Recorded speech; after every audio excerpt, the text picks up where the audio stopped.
let's update how the try on button looks on your store. Let's go over here, or we can get to it straight from here and we'll go to settings, or you can view it here in settings. I'll just click here. Right at the top, you'll see open theme editor. Okay, so we're in the theme editor now, and you just click on the try on button over here. All right, you'll see all of these different options. Let's just start from the top so we can change what it says. See how it looks on me. You'll see that update in real time. You can change this to a camera, and we'll see it change here. You can even dynamically insert the button label. So let's say try on, and then click here and insert the title. We can even put a little emoji in there. All right, that's looking pretty good. We can change the background. You can make it whatever you want. You can make it a red. You can make it match your other buttons. In this case, they're black. I'll just leave that on black for now. Okay, moving down.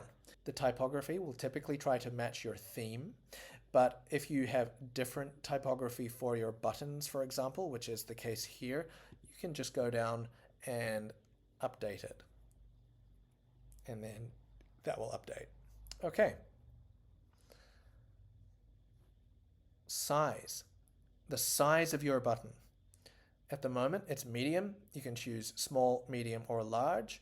I'll just select full width here, and that will take it out a bit further. Fantastic.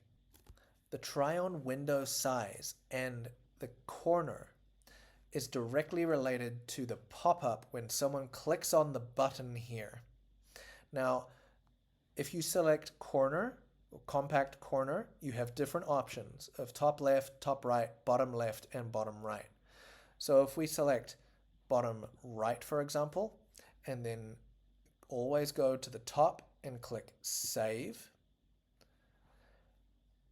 and then coming over here, reload the page, you can see here it is dynamically using the title, so try on Sage Summer Maxi Dress. So when I click this, it should go to the bottom right. Now, so that is if you select compact corner. If you select centered pop-up, this will be disabled here. So this won't have an effect. This only works if you select corner. Okay, so we hit save, and now you will see it comes up in the middle. This is my favorite view, personally. You have another option for full screen, and I'll let you play around with that yourself. But you have a pretty good idea now how it works. So that is how you can change your try-on button. You also have the recent try-on widget. That will be in another video.